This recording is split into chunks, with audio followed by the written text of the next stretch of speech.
Yes, hello. Good evening, everybody. Good evening. A minute or two late, but let's get started. So, welcome everybody who are here in the room. Looks like a good turnout. And to everybody on Zoom. As usual, if you're on Zoom, please, if you get any problems, please put a note in chat. Elaine, who's hosting, will do her best. We don't promise to cure any problems, but we can try and help. I think there was some problems last time with a few of the AGM slides for a couple of people. We checked the recording, which was fine, so I think it might have been to do with their view settings. But please do let us know if you do get any hiccups. Normally I'd welcome new members, but we don't have any this time, so I have to pass that, except I will say that it's we open our meetings to everybody because that's part of our aims, is to include members and non-members. But we do encourage people to join. For instance, if you do, not only have you help support us, but you'll get a copy of our annual report when it's published. The reason I'm showing you this one now is it's hot off the press. It's the first time I've seen it. And Jane, would you like to give a wave, Jane? Will be distributing a copy to the members who are here who are not in the room tonight. And then in the not too distant future, we'll be distributing them to all members. But we would like to dish out as many as we can at the meetings. One other thing before I just start on the usual notices. Some of us will be going to have a drink afterwards in Park House, if anybody would like to join us. As we're finishing earlier these days, it's a good opportunity to have a bit of socialising if we can. Right, I'll just quickly run through future meetings for ourselves and some of the other local groups. Our next indoor meeting, the last of the year, is on Wednesday the 13th, obviously 2 weeks' time, which is our Christmas social. I can guarantee you excellent refreshments. Sue is just put on a wonderful Christmas festive spread, and there'll be some entertainment, which I can guarantee you also will be good. Rob, next, he'd like to say something about our next outdoor meeting.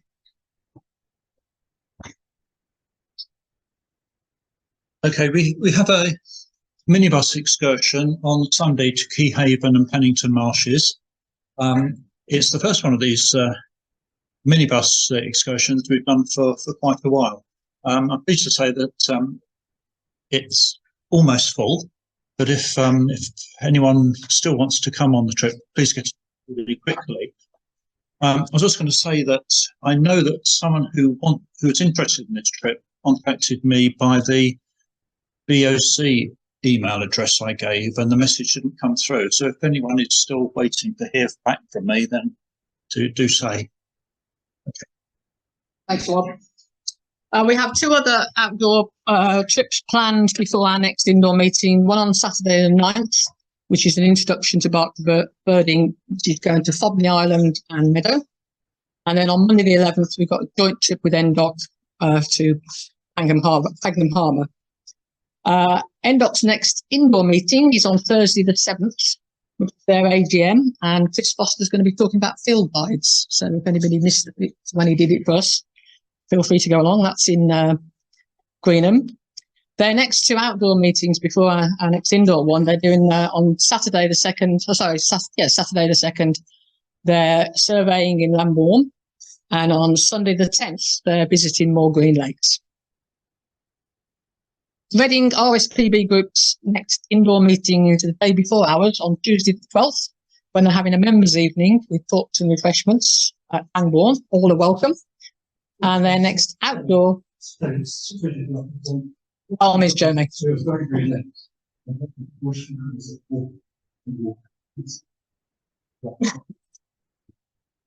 Thank you.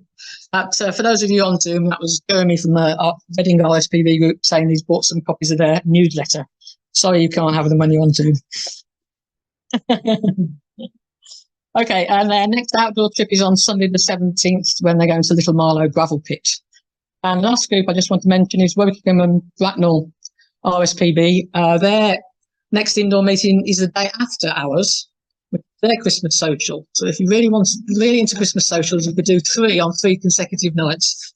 Right, that's at Finch Hampstead. And their next 2 outdoor meetings are on the 9th for Blatchford Lakes, and the 13th of December, Moor Green Lakes. Well, I think that's all the notices I have. What about recent sightings? Anybody been seeing anything noteworthy, exciting birds, interesting behaviour, anything? Including on Zoom? Anybody on Zoom got anything to report? God, it's quiet, isn't it? I know there's birds out there, but I must admit, when I looked at birds before I came out today, I thought, well, there's not much happening. You know, I can see there's lots of siskins around. But we've got one in the room. Bill, we see last week. Very good. Really around oak piece. Round Oak piece. Oak Piece. Okay, that's crossbills with Oak Piece last week. Round Oak Piece. Round Oak Piece. Sorry, not that. Yeah, I've forgotten. Round Oak Piece. Crossbills at Round Oak Piece. Thank you. Any others? Any other sightings? Well, what I'll say is I hope we get more before Christmas. More to talk about next time. Okay. Right, we've got an extra event, if you like, an extra presentation this evening. I'm delighted to say that we have some people from the BTO join us. I'm just going to set up the presentation and then I'll introduce the look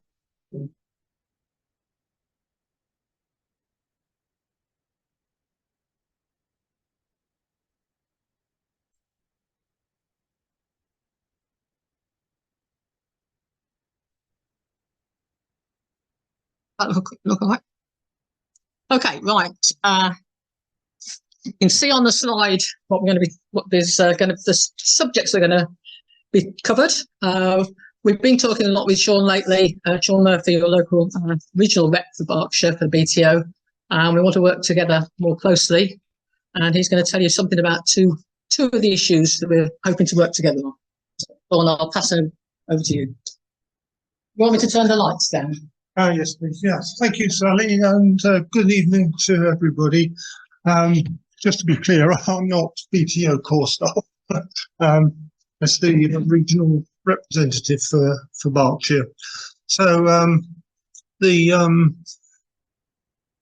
we don't have a lot of time this evening, so I can only cover a couple of items. And let me say straight away that if anybody has any questions or would like further information, please do contact me. My contact details will be at the end of this presentation, but it's also on the BTO website.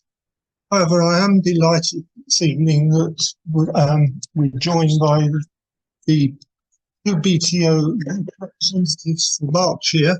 Sean, could you use the microphone? I hope it doesn't interfere with my... I can see. Is that better? Okay. I'm delighted that we're joined this evening by two BTO youth representatives. These are from Berkshire, and they, after me, are going to talk a little bit about the youth scheme within BTO. This is Ramandeep. Sorry, Sean, you need to get it quite close to you. Huh? I'm sorry. I don't think so. Not anyway. I'm sorry. Right, is that better? Yeah, perfect. Good. Right. Feel like one of these pop stars. Yeah. Yeah. So yeah, the youth reps, they're sitting over here, but we've got Ramandeep and Joanna. If you could just wait so people know who you are, and they're going to talk after me a little about this BTO youth scheme. So, first of all, let me just turn to the BTO survey and other projects. And our details about this can be found on the website at the top there. I think probably just about everybody in this room is familiar with the BTO surveys and projects. But just in case there's somebody or a few of you who are not that familiar, let me just quickly run through this. The BTO run a number of projects, surveys on an annual basis.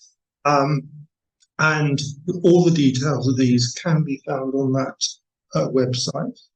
They all basically have the same central aim to understand trends in populations of all the different species of birds and also to try and understand some of the factors that are driving those trends. And this becomes very, very important for rapidly declining species.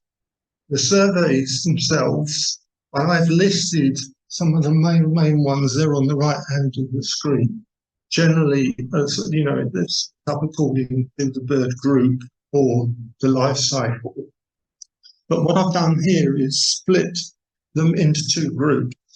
The ones in blue at the top are the ones that are coordinated locally here in Berkshire, essentially by me. The ones in black from the nest record scheme down, they are all coordinated from BTO up in Norfolk.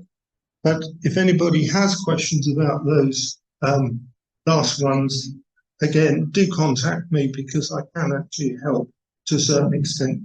What I can't do is register you for any of those ones that are coordinated. So let me turn to the a few of the surveys and just run through and give you some updates. First of all, the breeding bird survey, because this is probably the one that's most well known by people that do get involved in surveys. This survey does a census breeding birds in the period April to June of each year.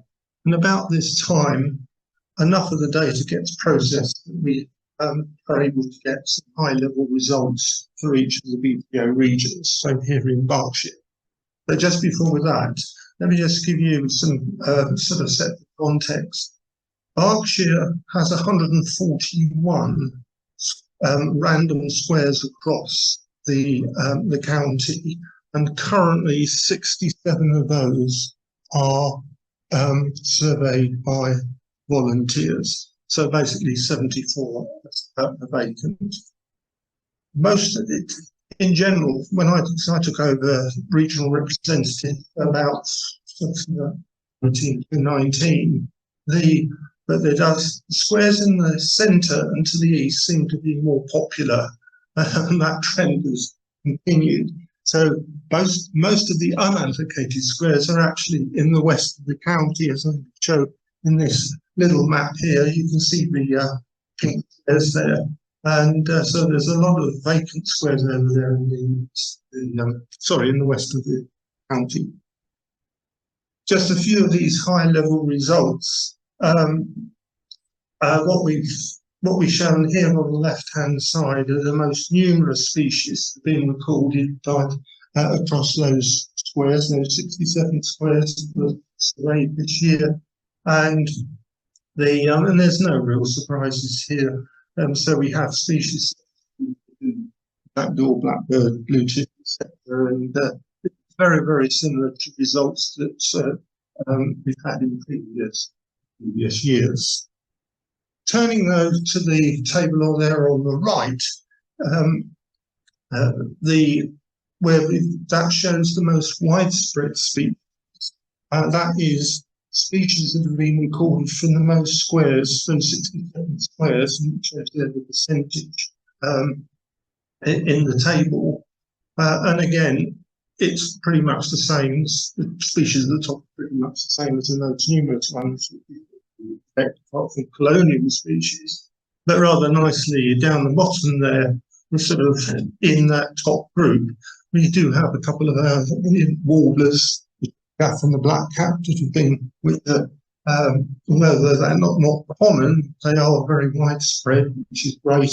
And also likewise the song thrush, that's 90% of the squares. Just a few words on a couple of the other surveys, the wetland bird survey and woodcock.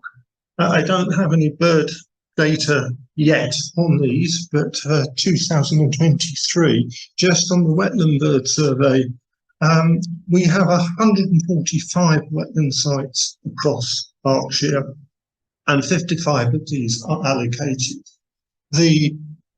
Most of the larger water bodies, major water bodies, are allocated and are surveyed, which is absolutely great. And you know, as with the breeding bird survey, if anybody here is involved in these surveys, you know, really big thank you for this, because it's so important. One of the things that's been affecting the wetland bird survey over probably the last few years, I mean, I've run into a few instances, is that getting access, particularly some of the more important sites, is getting more difficult for our surveyors. And there seems to be, this is, you know, for example, on the Raisbury Reservoir gravel pits over in the east. Several of those, there seems to be issues about leisure sport businesses taking these over, and suddenly access is getting quite. And just one other point about the survey is that if you are involved, January is an incredibly important date, because the January count feeds into the International Water Bird Census. 143 countries across the globe take part in that. So it's really, really important. That's all done by the Wetlands International, but it gives a global perspective. And then just lastly, the woodcock. This year saw the third 10-year national bird census of the woodcock populations. The first one's then being in 2003 and the next one was in 2013. These surveys are incredibly important, because in 2015 the woodcock was added to the red list of the UK birds conservation concern. However, in running this survey, I mean, this survey is now closed for this year, and the data is being processed. But there was a tremendous response from Berkshire volunteers to this survey when it was set up at the beginning of the year, and so a really big thank you to that. We had 37 sites allocated by BTO in the county, and 24 were taken up very, very rapidly at the beginning of the year. So that's absolutely tremendous. As I understand it, results from the survey on a regional basis should be available soon, but I can get the county estimates of the woodcock population probably in early January. When I get that, I will be sharing that with the BOC.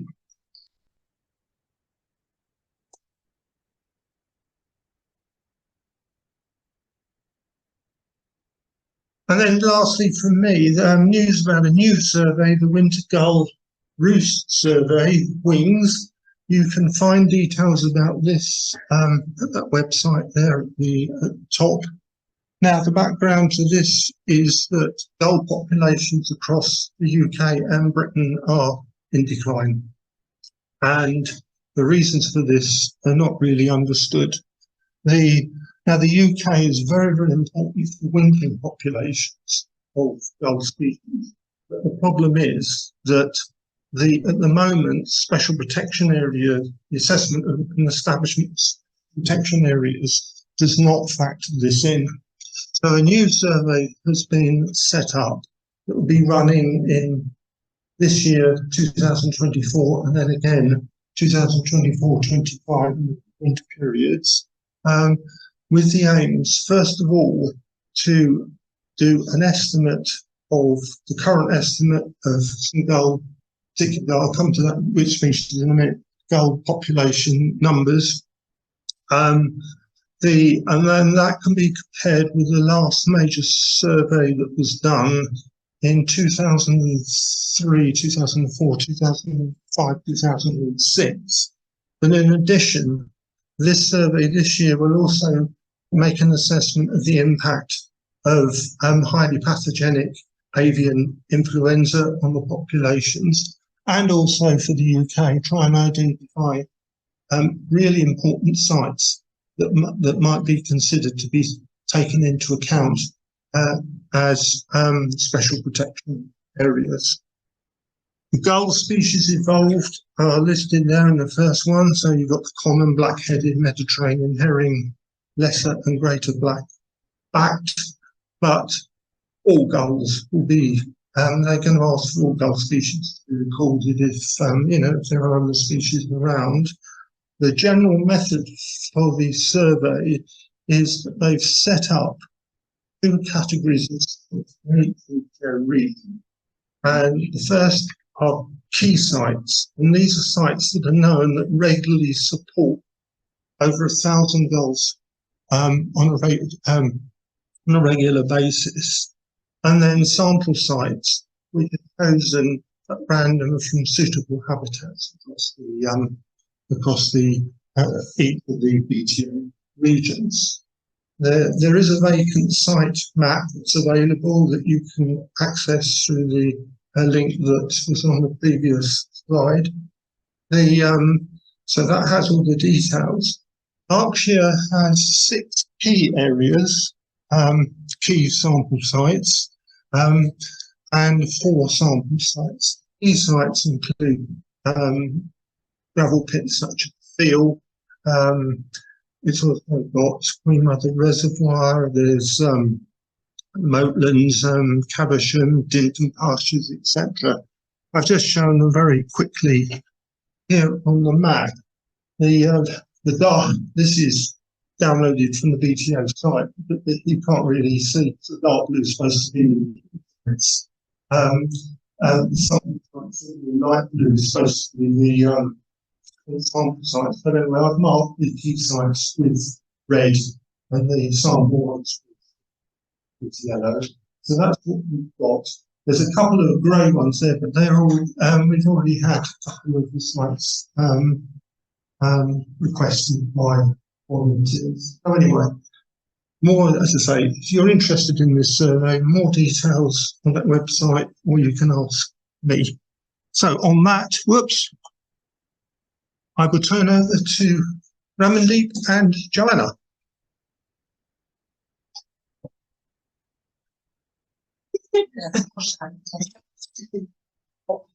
I'll turn it on.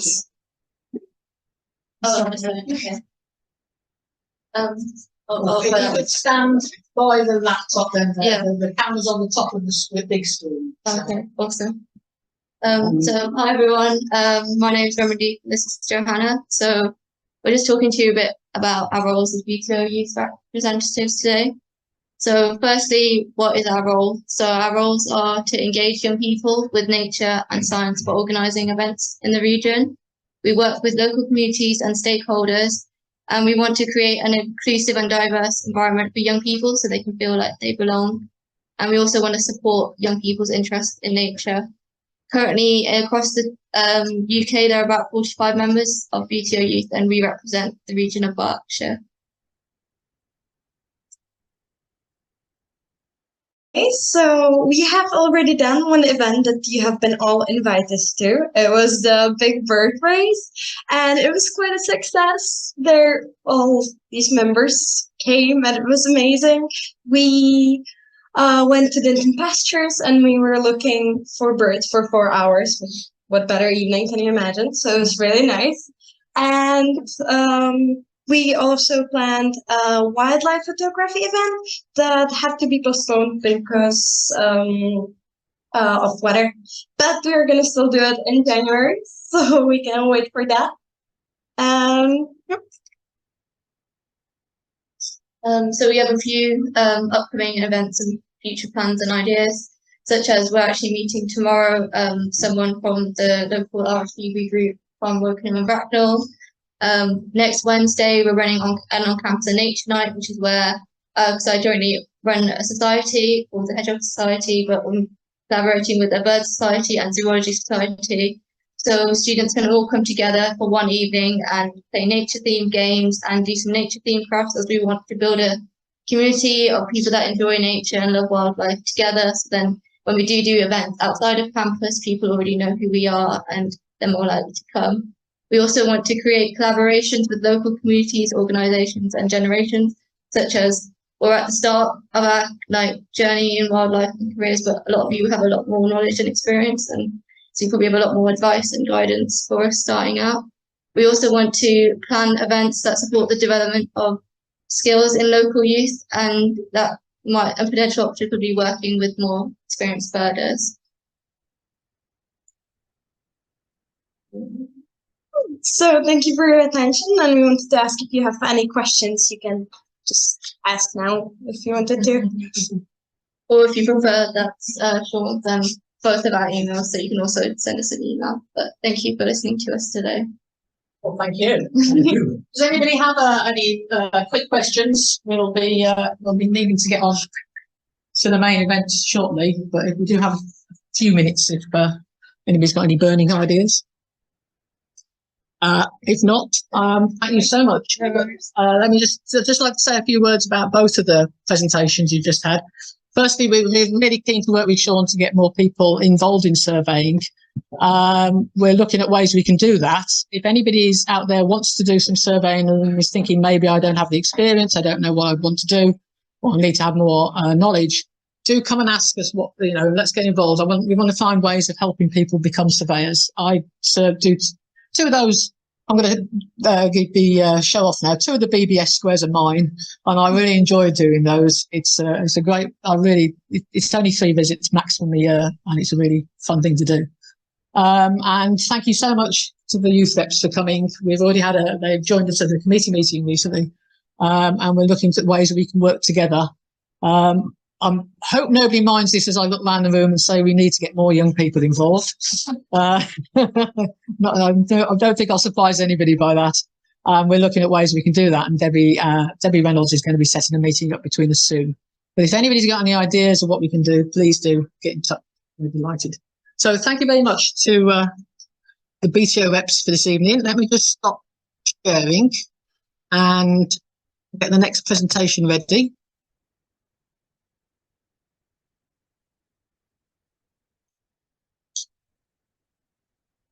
Okay.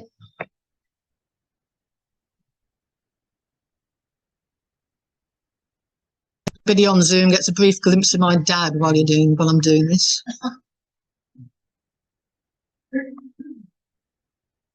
Okay, Elaine? Yeah. Right.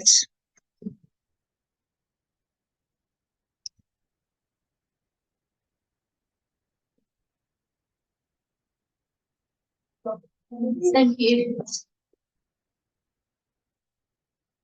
Right, I'd like to introduce you to our main speaker of the evening, Mike Coker. Welcome and thanks for coming. He's a conservationist, not talking about conversations, and a project manager with over 30 years experience. And he set up and led RSPB's project management practice. Tonight he's going to tell us some stories behind the attempted conservation of a number of bird species. And we're going to consider whether project management is an unnecessary bureaucratic overhead or an essential tool for nature conservation. Now, I'm going to guess which way he's going to go on that, but we'll wait and see. So let me pass you over to Mike. Thank you.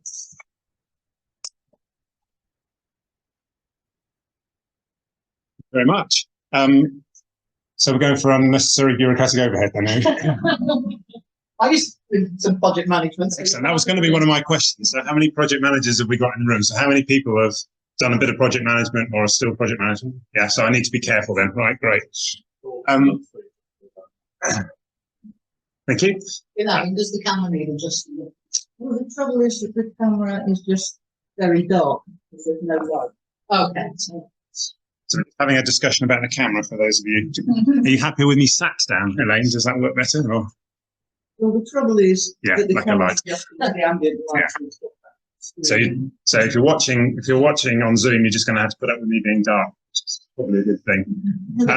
I didn't realise we were doing competitive puffin pictures as well, so I've got a couple of puffin pictures later on, but I think I've just been out puffing, so you have to imagine their pictures when you get to my bit of the talk. Thank you for the introduction, and one other thing I need to say at the start of this talk. I know that there are people in the room that are much better birders than I am. So if I make any ornithological errors in the course of this presentation, be gentle with me. Maybe come up to me afterwards and tell me what I got wrong. What I'm going to talk to you about is a number of project management stories, mostly from the RSPB, and whether those conservation stories were a success and to what degree project management helped with them. And I do know the difference between a Bittern and a Curlew. but only with the help of Hume's lovely book on birds by character. So this is me. You've heard a bit about my background. I ran the RSPB's project management team for 5 years. And one of the things we did while I was there was set up a series of project reviews. So some of the things I'm going to talk about today are projects that my team had some direct input in, and some of them are projects that we reviewed as we went along. In my working career, I've done project management in a range of different industries, and I've got a respect for the project managers in the room. My specialism is project governance, so working with project sponsors. And the thing that I think we were most pleased with, and I'll touch on this a couple of times as we go along, with the work we did with the RSPB, was introducing a single consistent approach across all the different aspects of project management in the RSPB. Now, you all know a fair amount about the RSPB. You know that they look after a couple of rainforests overseas. They, as part of BirdLife International, they help with pretty big conservation programs all around the world, as well as running some relatively small projects all around the UK. Sue asked me to make sure that I included some pictures of birds in my presentation, so here we go. This is an endangered ibis. I'll explain why it's endangered in a second. So this is the logo of the Association for Project Management. The reason I've got this in here is that in the last decade, project management has become a profession in the way that, say, accountancy is a profession. Project management has been through a process of saying it needs to be treated in the same way. The reason that the Association for Project Management had an ibis as its emblem was simply because their headquarters was in a building called Ibis House. Disappointing. But going through this process of becoming a professional organisation, they've obviously, one of the things you have to do is you have to get effectively a royal charter to say that you are the professional body for this. And in the process of getting that royal charter, unfortunately, the ibis has been replaced by a crown. Disappointing. But there you go. That's a bird in my presentation. Now, just want to say a few words about project management before I go on and talk about some bird conservation projects. Project management, for those of you that don't know it, is a structured approach to delivering. Technical jargon is something, a well-defined deliverable or objective. So you're delivering a physical thing or trying to achieve a specific objective, say the increase in the breeding population of a particular bird. And to do that between a well-defined beginning and end point. Now, if you think about that definition, you'll realize that mankind has been delivering projects for thousands of years. Putting up the pyramids was effectively a project. And there are certain types of projects that mankind has got pretty good at. In the right conditions, we can build an airliner on time, on budget. We can put up a housing estate on time, on budget. So in theory, there's no reason why we shouldn't be able to do something similar with certain conservation projects, but remembering those words, under the right conditions.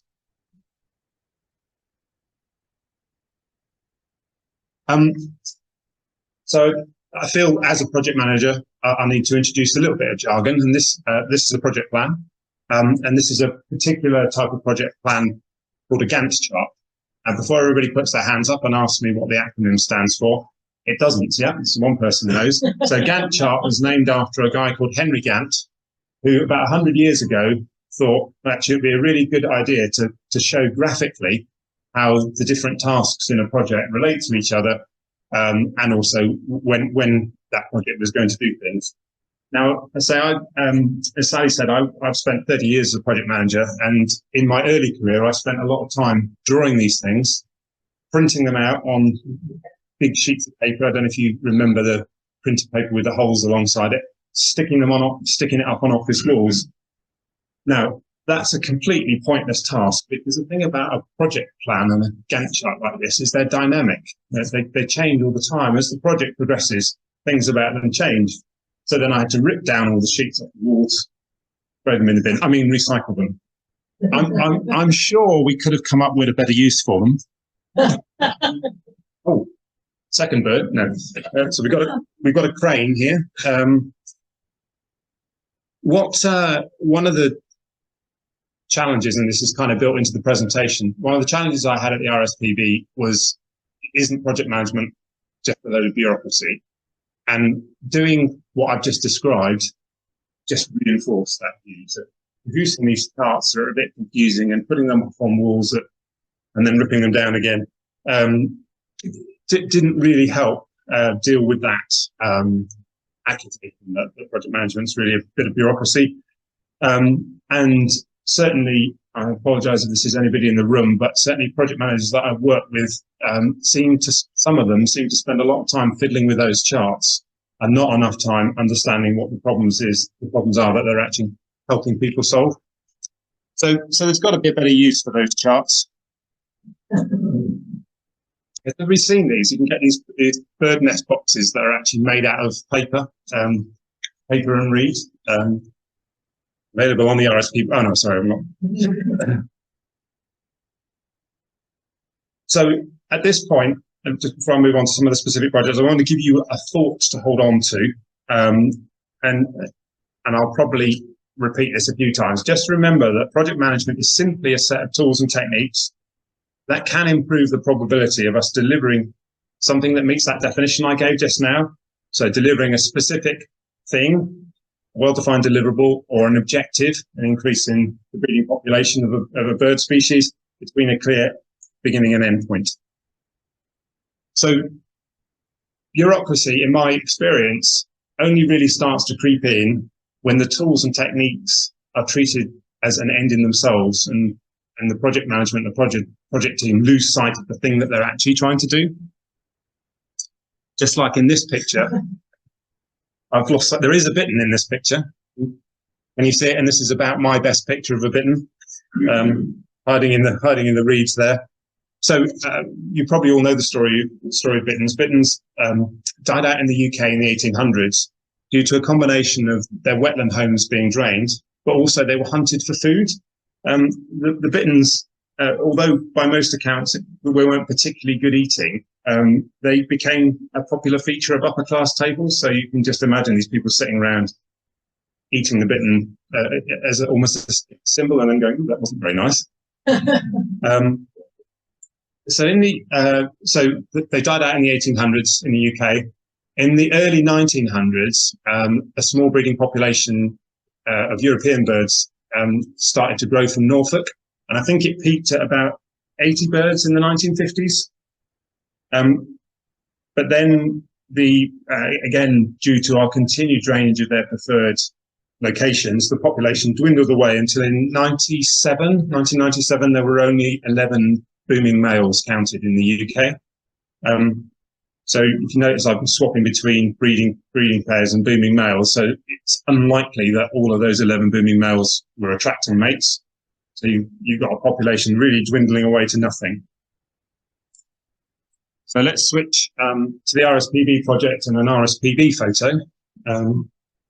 So I don't know if you saw last week, there was some new stats out on breeding bird numbers, and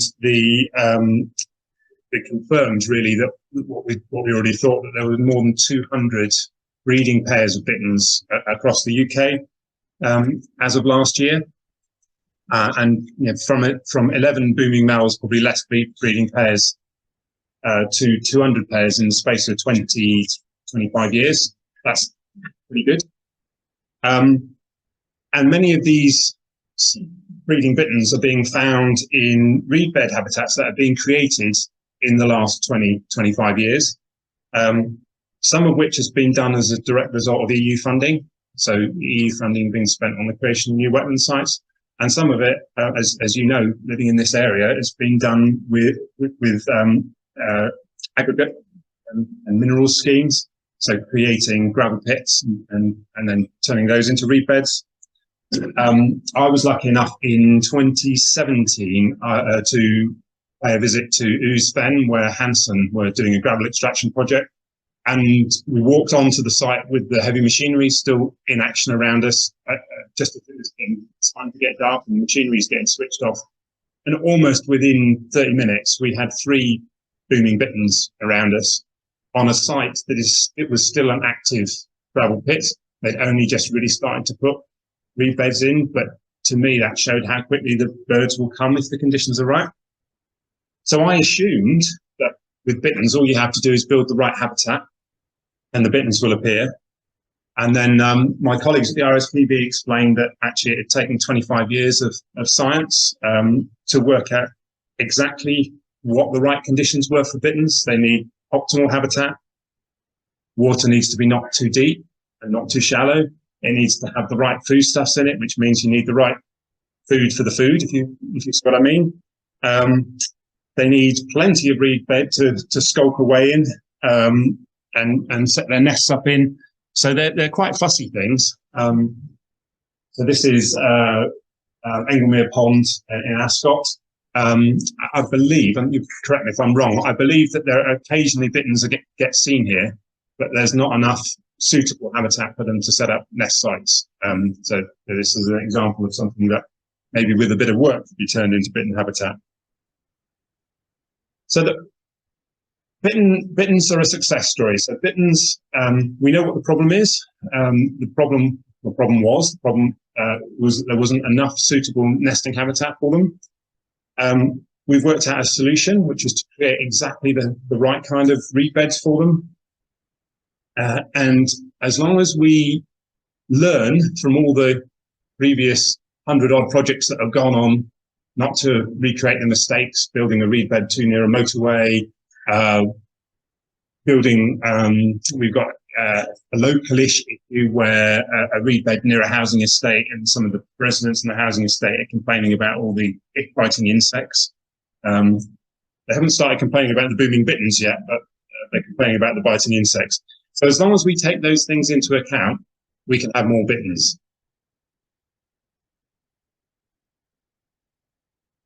So now let's have a look at another bird. Let's have a look at skylark.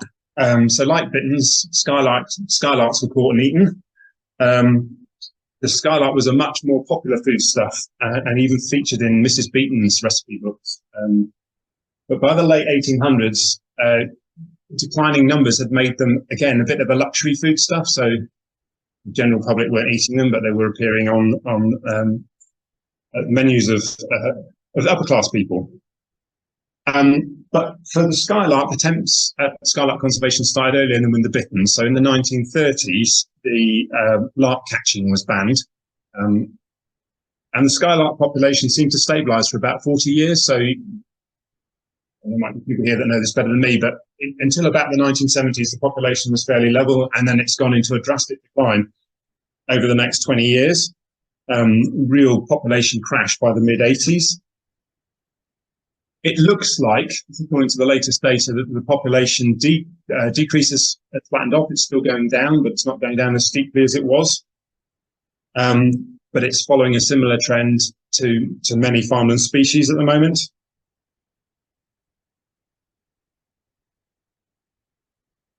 So there were a range of factors that conservationists gave to explain the skylark's decline: changes in agricultural practices, autumn crop planting, increased animal stocking densities, and the loss of traditional hay meadows. So one of the solutions that the RSPB and others came up with was this idea of creating skylark patches. So you'd work with the farmer, and particularly with some of the modern farm technology where you can program tractors to do this stuff automatically, you'd work with the farmer to leave a patch in their field uncut. So it'd be unplanted, untreated, and uncut. Leaving a small patch on every field has a relatively small impact on the crop potential of that field. This approach has been demonstrated very successfully at the RSPB's Hope Farm, and has been adopted now by quite a number of farmers who are doing the same thing. Skylark numbers then, it seems to work. Skylark numbers seem to increase locally. But unfortunately, the RSPB and others haven't been able to convince the majority of arable farmers to do this. And you can kind of see part of the reason. It's quite difficult for a farmer to introduce this additional thing into their busy lives and their busy working lives, and to remember to not cut that same square of field, not treat that same square of field.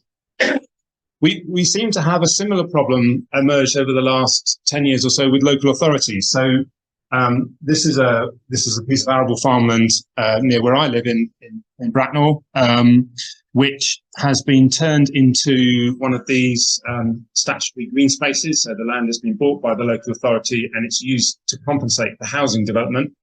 And they've created this lovely park. And as you can see, they've fenced off areas of the park to protect flora and fauna, including the skylarks. But the park is primarily designed for dog walkers. So this is to try and get people with dogs to exercise their dogs on this area of Bracknell Forest rather than exercising their dogs on the special protection area, the sandy lowland heath to the south of Bracknell. And they quickly encountered a problem. So the dogs, people's dogs were getting into the fenced off areas and then struggling to get out again. So their owners were getting distressed. So what have the council done? They've gone and taken most of the gates off. So now we've got this area that was designed to protect things like skylarks, but the skylarks are getting just as much disturbance from dogs running into these areas as they were before. So it was a good idea. This is, if anybody knows it, this site is a place called Frost Folly in Warfield. There are still plenty of skylarks in the area, but more and more of the area is being turned into this kind of public green space. So it'll be interesting to see what happens to skylark numbers as we go forward. So with skylarks, again, we know what the problem is. Again, it's lack of suitable habitat for them to nest without disturbance. We've got a solution, the creation of these skylark patches in arable fields or in public green spaces, but we don't appear to have a solution that is sustainable at scale. We either can't convince enough farmers to do it, or we've got this kind of problem where we can't work out how we can keep dog owners happy and keep skylarks happy at the same time. So it does make me wonder whether we need to look, in this case, whether we need to look for another solution, or whether we need to do something different to work with landowners and land managers, work with the farmers in that case, or work with the users of this green space to accept that they've got to do something different. We want to have skylarks and skylark numbers growing. Let me do one more story and then we'll have a break. So I promised to talk to you about bitterns and curlews. You're going to have to put up with one of my pictures first before we get to a decent one. So with curlews, so I originally wrote some of this material probably about 4 or 5 years ago. No, probably longer ago than that. My team were researching this stuff. As you probably all know, there's a lot going on in curlew conservation at the moment, which is quite exciting. So curlews are a red-listed species in the UK. The UK holds more than a quarter of the European breeding population, but it's also an important wintering stock for curlews breeding further north in Scandinavia. The UK breeding population has halved over the last 20 years, and that decline still seems to be, in the latest stats, that this decline still seems to be carrying on at that rate of change in most places. So there are some exceptions. And the RSPB 10 years ago thought that reasons for curlew decline included the way we were farming the uplands, the way we were draining, large-scale forestry on marshy sites, and issues with predation. It's also likely that the way we treat some of our estuarine habitat is having an impact both on our breeding birds, but also on the wintering birds. So whether that's, concreting, building new harbours, changing the way that you're protecting the coast. So when I worked for the RSPB, we we didn't really have a clear idea of what the problem was with curlews. We just knew the numbers were declining, but we didn't know what the primary cause for it was. And there were lots of theories, and many of those theories only addressed one of the issues that I just talked about. So what we knew back then was that removing pine plantations, conifer plantations from areas like Forsenard up in the northeast of Scotland, the Flow country, we knew that had a positive impact. You take the trees away and the curlew numbers seem to recover. We also knew that in some areas, if we that part of the problem there was that both foxes and corvids were predating the young curlews. So if you push back the trees and give suitable breeding habitat for curlews further away from bits of woodland, then you've got more chance of the curlew surviving. But then we had bits and pieces of pictures from other places. So in Orkney, we knew that curlews were doing pretty well, and the theory was that was because there weren't very many mammalian predators on Orkney. We also had information from grouse moor owners who were saying that curlews did very well on their grouse moors because their keepers were doing a wonderful job of getting rid of the predators. So the RSPB had all these various theories about what could be done for the problem. So what we did was we set up a series of trialing 6 different approaches to curlew conservation. For anybody that's in the IT world of project management, this is probably very similar to an approach you might have used called prototyping. So you set up a small project, you run it, you see what happens, you see if it works. If it's working a bit, you then go back and make some changes to it and see if you can get it to work even better. Now, what emerged fairly quickly from these 6 trials was that where we could actually keep predators away from the nests of curlews, it might sound obvious now, but back then this was fairly, with all these different theories around, this was fairly groundbreaking. If you could keep predators away from the nest sites of curlews, then curlew numbers went up, nesting success went up, curlew numbers went up. But the hardest thing back then was persuading the other 5 teams that they should stop their projects and everybody should concentrate on trying to reduce predation. Now, again, hot off the press, this summer, the curlew numbers in Northern Ireland have shown marked increases from where they were. And that's almost entirely down to a combination of approaches to reduce predation around curlew nests. So we think that approach should be successful in areas, I'm being careful with my words here, in areas in the rest of the UK where you can keep predators out. But for a variety of reasons, you might not be able to keep predators out of some sites that are traditionally good for curlews. So again, we've got here with curlews, we know what the problem is, poor nesting success, poor breeding success, but we didn't have a solution. So we trialed a number of solutions. During those trials, we weren't very good, but we got better at moving resources around between the trials and sharing lessons with other people working on the same problem. So there are a number of organisations, Wildfowl and Wetlands Trust, BTO, even some of our European birdlife partners who were all working on similar problems. We had to get better at sharing information with them 2 ways, much faster. And say pretty much where we are now is we know that predator-proof fencing works in moorland areas, but we know it doesn't work so well in areas that have still got trees growing on them, partly because of access issues, or because the habitat is no longer suitable for them. It's either it's been drained or it's been cultivated to the point where it just has no value, no nesting value to curlews. So I've talked about 3 species, and I've given you a bit of information on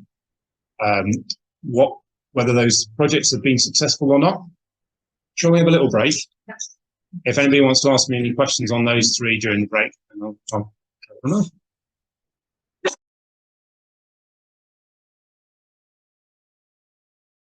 Let's recommence. I'll pass you back over to Mike for some more stories. Hello again.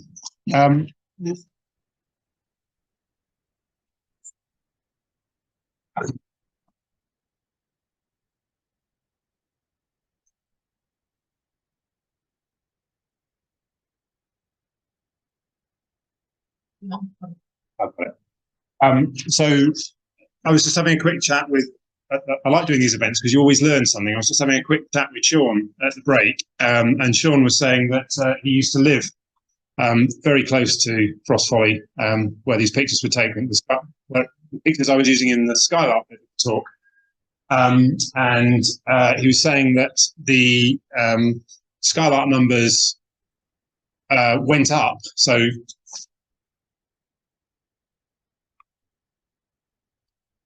when the site looked like this, so when the site was being was farmland, there was a reasonable population of skylarks, but not particularly high, because the farmers were leaving strips at the side of the fields that skylarks could nest in. But when the council bought the land off the farmers, skylark numbers went up. And Sean was speculating that part of the reason was that that it took a while before the council did anything with the site. So skylarks may have had 2 or 3 good years while the site wasn't being heavily used by the public. And the site is still a good one for skylarks, again, because the neighbouring fields have got plenty of strips where they can go get away from the dogs. But the point that this picture was taken from, the field behind me taking the picture, is just the same. It's just about to go through the same process. So Sean thinks it's going to be interesting to see how skylark numbers evolve across this site. So you've got quite an area of green space now that is being turned into this these SANGs, statutory area of natural green space. And it'll be interesting to see what happens with skylark numbers. The other thing Sean was saying is that in East Berkshire, skylark numbers are pretty good at the moment, and his view there is that there are a lot of farmers, including one quite influential farmer, who are doing skylark patches on their land and are influencing their neighbours to do the same thing. So he thinks that the population trend for skylarks in Berkshire, in East Berkshire, is pretty good. Right, so I just told the story of the curlew, and let's talk about another bird that may or may not make good eating. The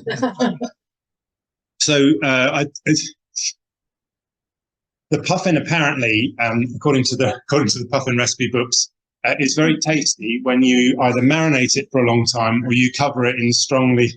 Some people obviously have already heard this before.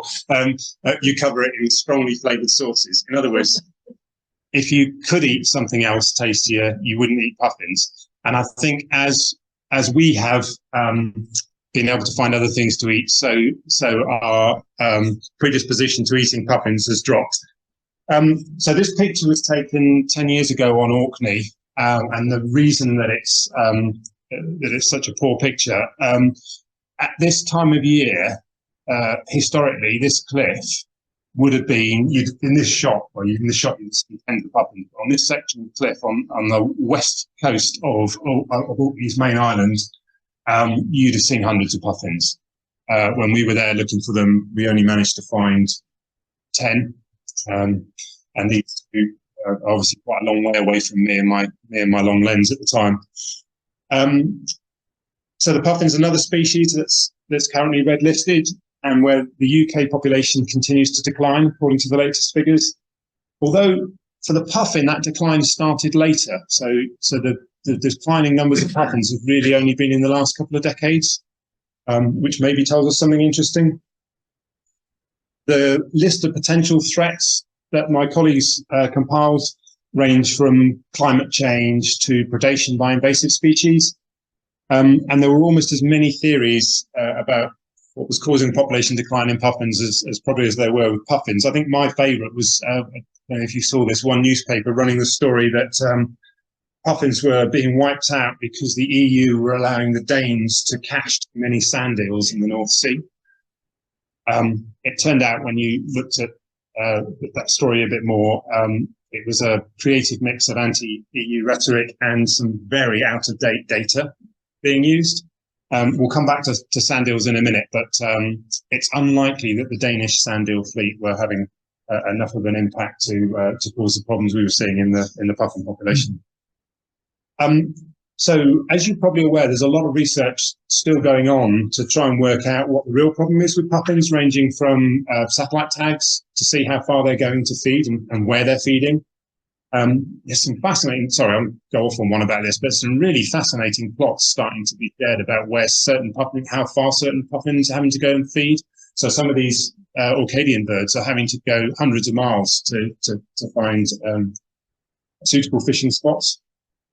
There's also citizen science going on where they're either encouraging us to take pictures of puffins with beakfuls of food and post them online, or to look at pictures other people have put online and help count what the puffins are bringing back to their nest burrows, what kind of fish and how many and how big they are. Now, I was fortunate this summer to be able to go to Lunga in the Hebrides, where there's a very healthy population of puffins. In fact, the limiting factor for that particular puffin population is probably simply the availability of nesting space. Although they've got two possible threats we've heard already tonight about avian influenza, and unfortunately here tourism, because Lunga is quite a hard island to land a boat on, but enough boats do manage to land on it that people are getting close enough to the puffins to be able to take pictures like this one. So what the research is showing us is that the different populations of puffins around our coasts are facing different combinations of problems. Again, it might sound obvious, but when people are trying to work out what the problem is, there's a natural tendency to assume that you've got one problem. Every puffin colony is facing the same problem. The puffins on the Hebrides, they seem to be catching plenty of fish. They seem to be catching fish from a range of species, but some of the populations are suffering issues with predation, most often because rats have got onto the island. In one case, you're probably aware of that it's hedgehogs that were breeding on the island and starting to develop a taste for seabird eggs. Puffins on the east coast of Scotland and northeast England, they seem to be struggling to catch enough fish, and they seem from the photos to be feeding mostly on undersized sand eels. So they don't seem to be catching anything else, just sand eels, and the sand eels they seem to be catching seem to be undersized. It seems most likely that sand eels in the North Sea are being affected by a number of things, but probably changing ocean climates. It's more likely that changing ocean currents and ocean temperatures. It's more likely that that's having an impact rather than our Danish fishermen. So what we've got here is with the puffin is we've got an area where the scientists haven't agreed yet what the solutions are. They're getting there. But as a project manager, I think that what they should be doing is trying out some solutions that we know might work, we think might work, but trying them out small scale to see what would happen. Not wasting a lot of resource on doing those projects, and being prepared to stop them if they're not having any impact. But project management and the project management profession has developed some of the tools and techniques to do these kind of small, quick tester projects really over the last couple of decades. So these are the Shants. The Shants are a couple of islands, again, in the Inner Hebrides, but they're the last islands before you get out to Harris and Lewis. The Shants are privately owned. They are owned by the Nicholson Lord family. So Adam, well, I think that now Adam Nicholson Lord, who is Sarah Raven's husband, has given them to his son to look after. If anybody's been fortunate enough to be there to go there or to sail around them, they're just a magical place. And with the Shants, the problem was a colony of black rats. So what we did was we put a project, the RSPB did, was put a project in place to eradicate those black rats. I don't know if I'm allowed to say this, a certain TV conservationist who was a vice president of the RSPB got very upset about this because they were black rats, and black rats are quite rare in the UK context. But they got onto the Shants as a result of a shipwreck quite a long time ago, and they were working their way through the population. So with the support of the island's owner and a couple of other local partners, the RSPB ran a 2-year project, and the rats were eradicated by the end of 2016. As we'll see in a minute, the population of puffins and other seabirds recovered quite dramatically on the Shants. But that's only worked because it's actually quite hard for rats to get back on the Shants. It's quite a long swim, so rats will swim, but the Shants are more than a rat's swim away from the nearest island. Because we were in the fortunate position that we were able to get some really good advice from some New Zealanders who'd done rodent eradication on similar islands, because we had the support of the owner of the islands, because there are a number of other factors on the islands around the islands that are good for puffins and other seabirds. So there's plenty of fish in the sea around these islands, and so the puffin population has really bounced back.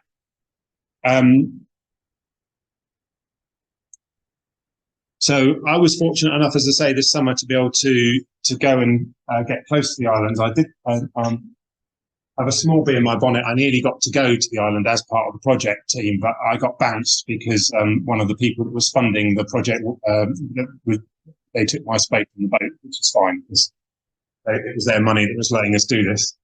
And as far as the project team was concerned, I was just giving them obstacles.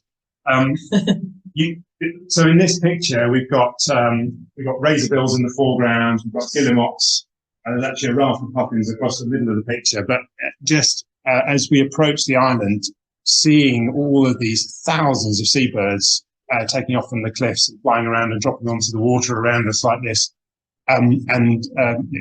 somebody described it as being like looking at a plague of midges as we approach the island, just seeing this fantastic sight. And that cliff on Orkney, it would be brilliant if we could get that to look like that again. So with puffins, we're still at the point where we know we don't know enough about what the specific problems are to be able to launch a single set of projects that can address those problems, but we're getting there. But at the point at which we were doing this project on the Shants, that it wasn't, how do I say this? It wasn't right to do nothing. We had to do something, and doing something quick enabled us to learn a lot more about what to do for puffin populations in those particular situations. I just looking at the clock to see if I can tell a little story off at a tangent. So the New Zealanders, their advice was what we needed to do was get a team on the island as early as possible in the spring once the weather broke. So you get a team on the island. That team is then putting out poison bait to try and eradicate the rats before the puffins and guillemots and razorbills arrive back and start to nest. So we put a porta cabin on the island. We put all the kit that the team would need, so things they would need to survive, like water, but also poison bait and poison traps. in this porta cabin. We lashed the porta cabin down with steel bolts and cables because we knew it would be windy. And then we get a message in late winter, early spring the next year that the porta cabin's moved. So there had been winds strong enough to break the cable ties that we put on this porta cabin that we thought would meet the strongest possible winds that they would get in that location in the shunt. Now, luckily, so we had to make sure that the site was safe for the team before the team could start. Luckily, there was no serious damage, and they were able to get the porta cabin back onto its base and lash it back down again, so the team could start work. But that's an example of a lesson that we learned on that project, the hard way, but it could have been a lot worse. The damage could have been quite serious. And then they've been able to share with teams all around the world. So some of you might know about the project going on Gough Island at the moment. A couple of nods in the room. So this is an island in the South Pacific where they're trying to deal with mice that have developed a taste for albatross chicks and amongst other things. But some of the lessons that we learned on the Shants and the New Zealanders learned from their island eradication projects have then gone on to be used on similar island eradication projects around the world.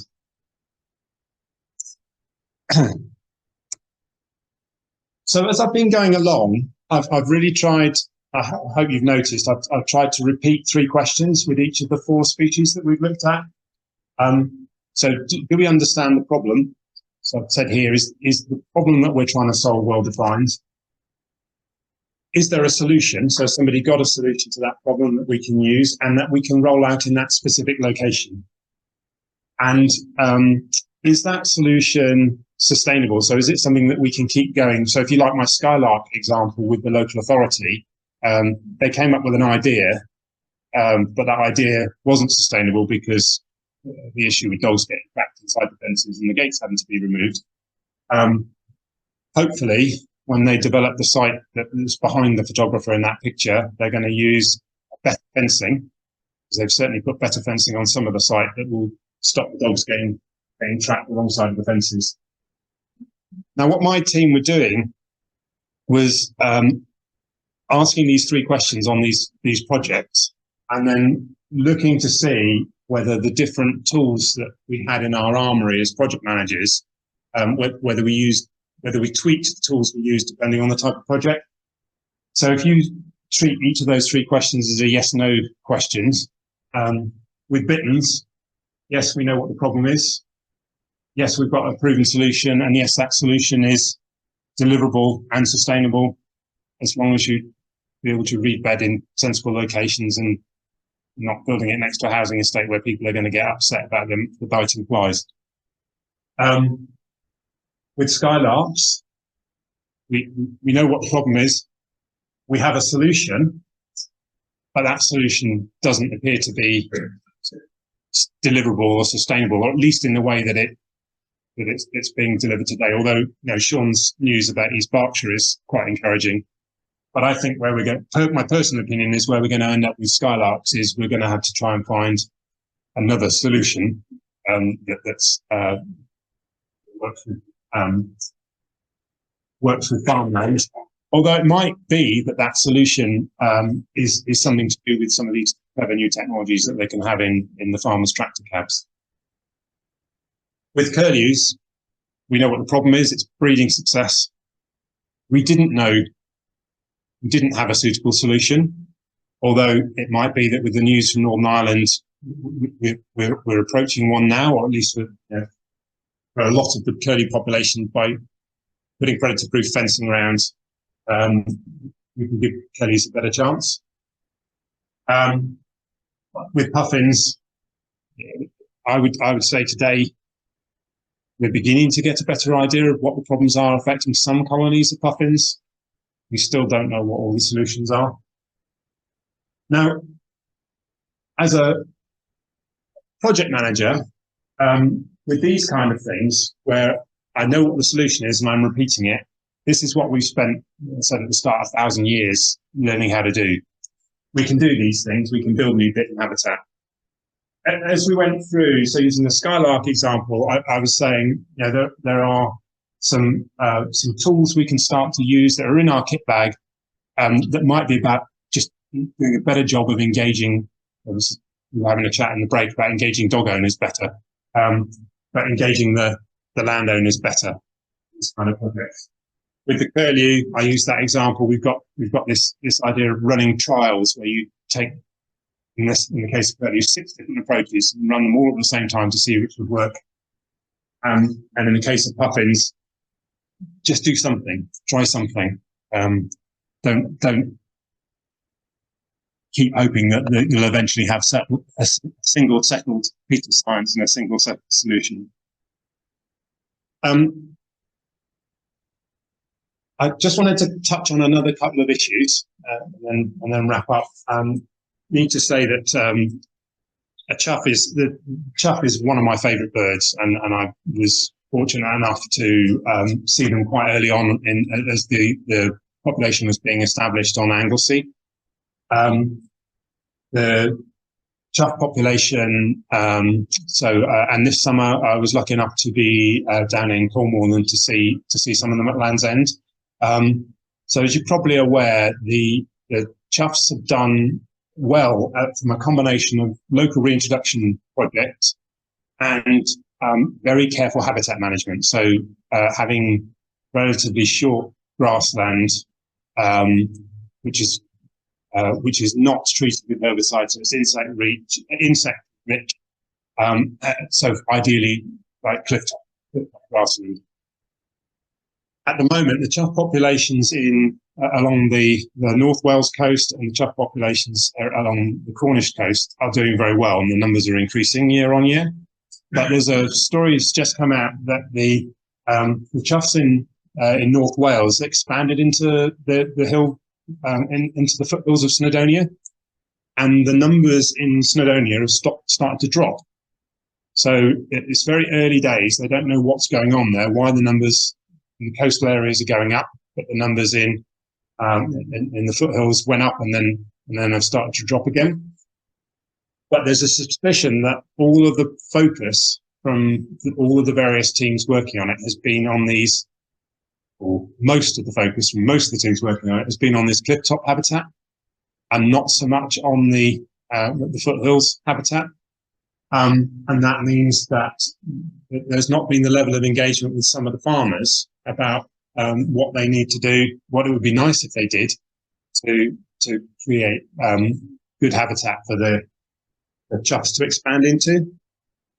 So if you like, there's effectively another problem here, which is that maybe as part of my point about sustaining the populations, you need to recognise that sometimes things will happen.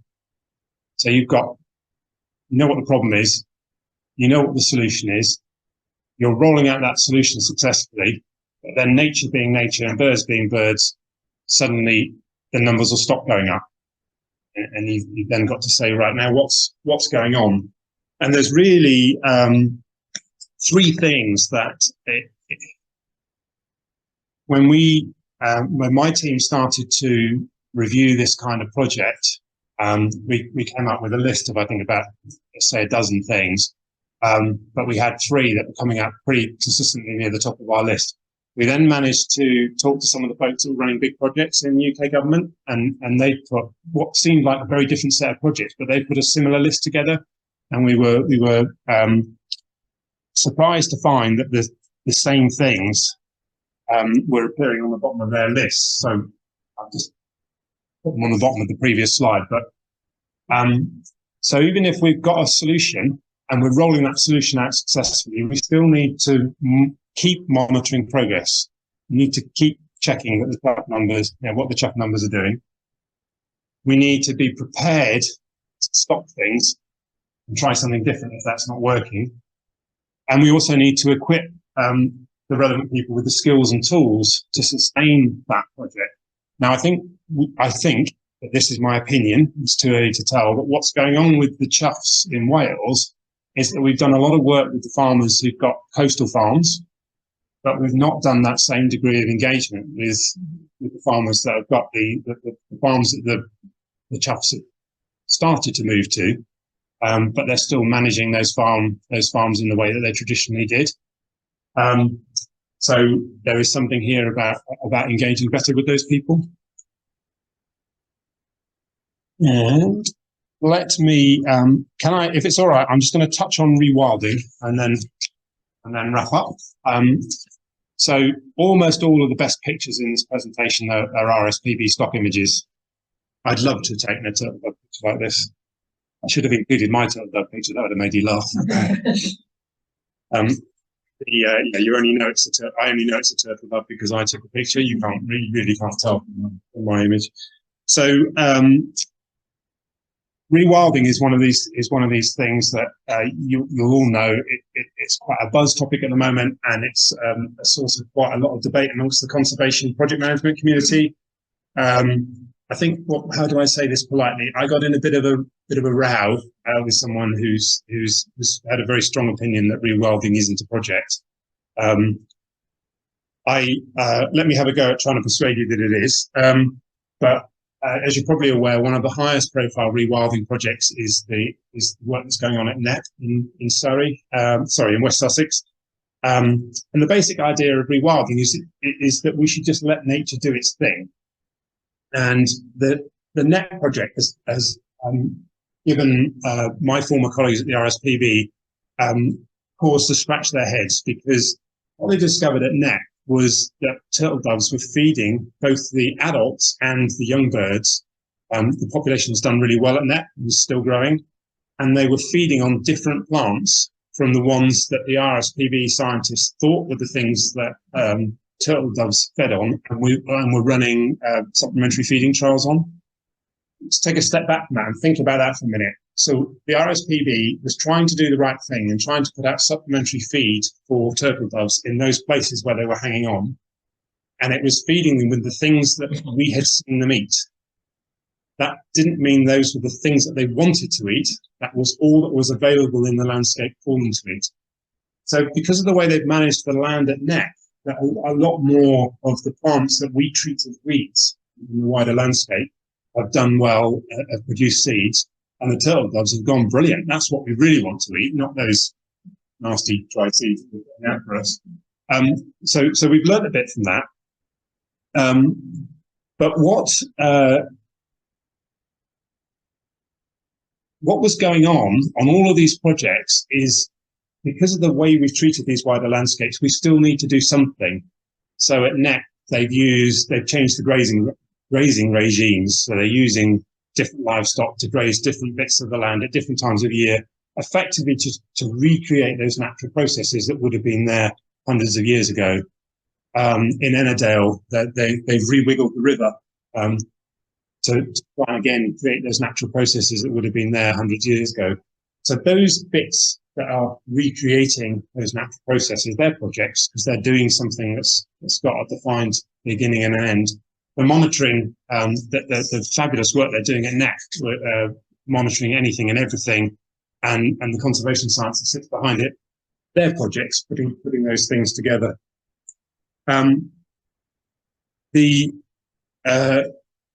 So we came to a conclusion that in a way, all conservation projects, including rewilding projects, sorry, I've given it away there, haven't I? Are projects. But one of the key things that they all need is they need a sponsor. They need someone that's actually going to do what Charlie Burrell and Isabella Tree have done at NET. They've stood up and said, we're going to do this thing. We're in it for the long term. We're going to make it happen. And maybe that's what my chuffs need in the Slovenian foothills. They need somebody to actually champion foothill chuffs, not just coastal chuffs.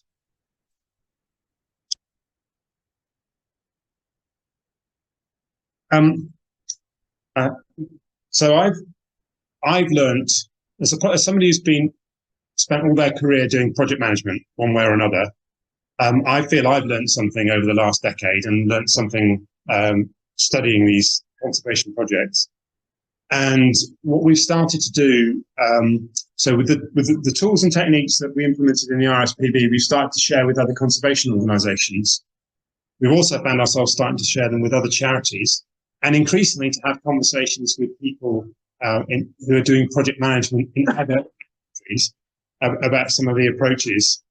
And you'd expect me to say this at the end of my talk. I'm as convinced as I ever was that project management is part of the conservation toolkit.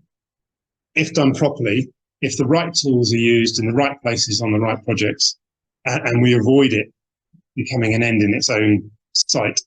And really, I hope you picked up as I've gone along that the key things from a project management toolkit are that we learn from each other. So we learnt from the New Zealanders about how to do island restoration better. We pass that knowledge on to other people in Iceland. I mentioned Gough Island, how to do that.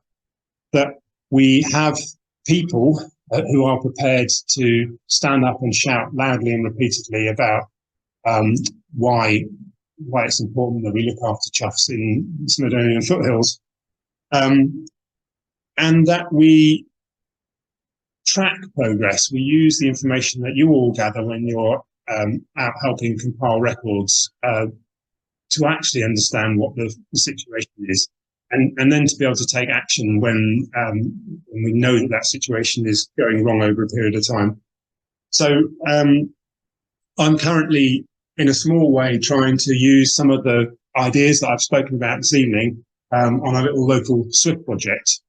So I'm taking my project management background and trying to apply it to encouraging a SWIFT colony back to somewhere where there hasn't been one for a number of decades. So hopefully that was okay.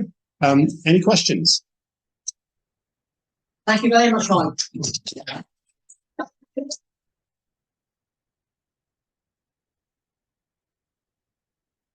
Probably I'd stop sharing at this point, but I think that's such a lovely picture. I'll leave it up for a bit. Right, thank you very much, Mike. I'm quite jealous as having done some project management in the past. You've got much more interesting projects you've been involved in than I ever was. I have to say I didn't ever want to see another Gantt chart, so I'm glad you only had one. Very good illustrations of how complex the problems are, I think, in respect of the different species and how important project management is in helping solve them. But questions? Anybody in the room would like to ask a question?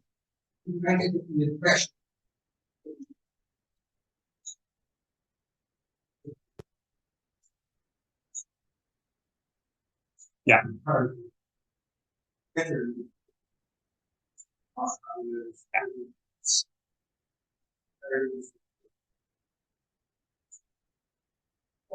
Actually, that's a really good question. So the question.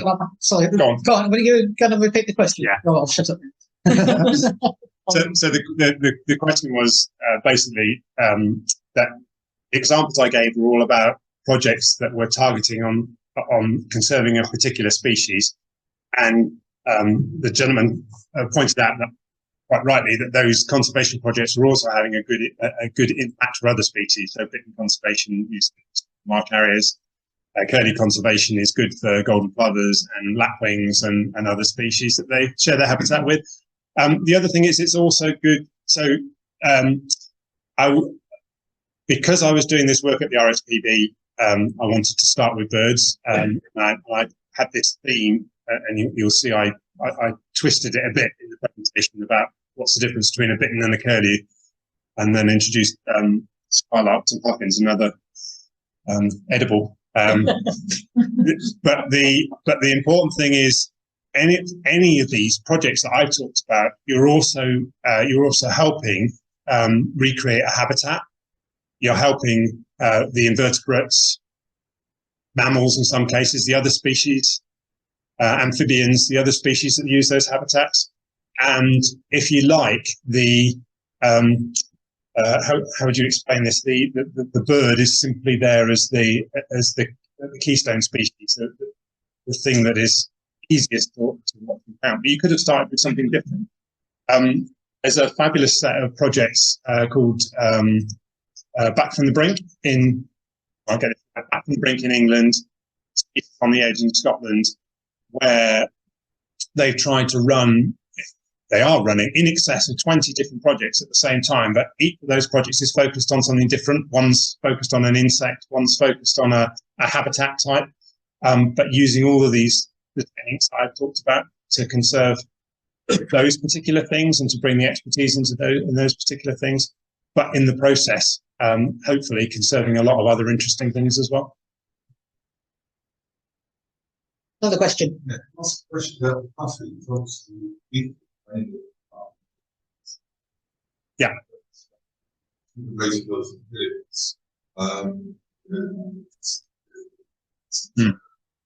They'd be having the same problem. Was there any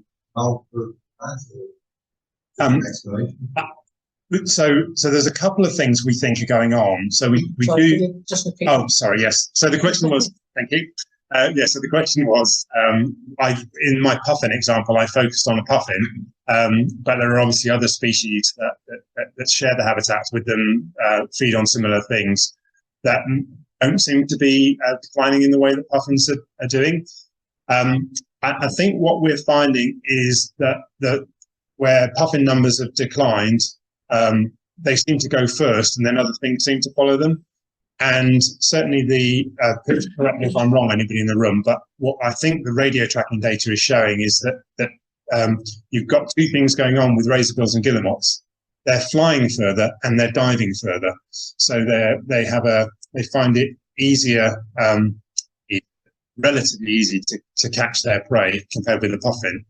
And they've also got this other thing where what the puffin is trying to do is when they're feeding young, you've seen these fabulous pictures of puffins with tens of sand eels in their beaks.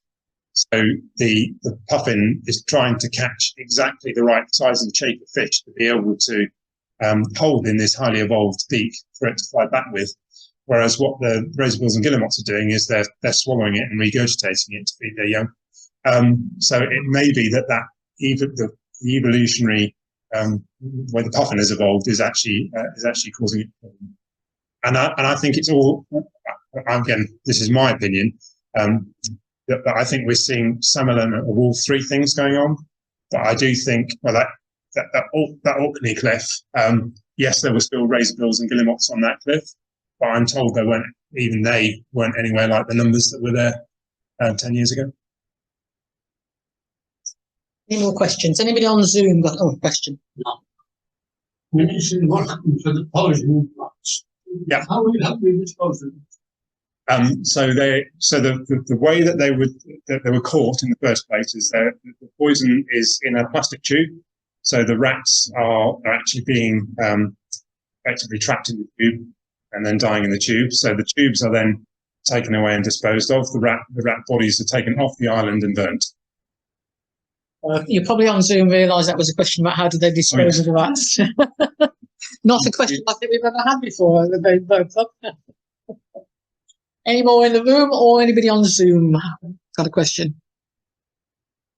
Nobody out there.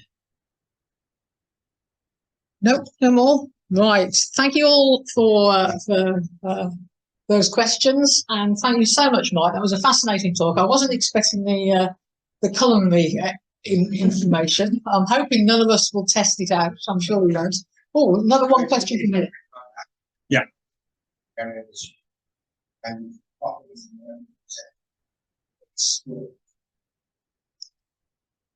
Sorry, I didn't catch that. So the gentleman said he was in Iceland earlier in the year, and puffins are being presented on plates smoked. Oh. And I think, unfortunately, that there are people who are now travelling to eat puffin,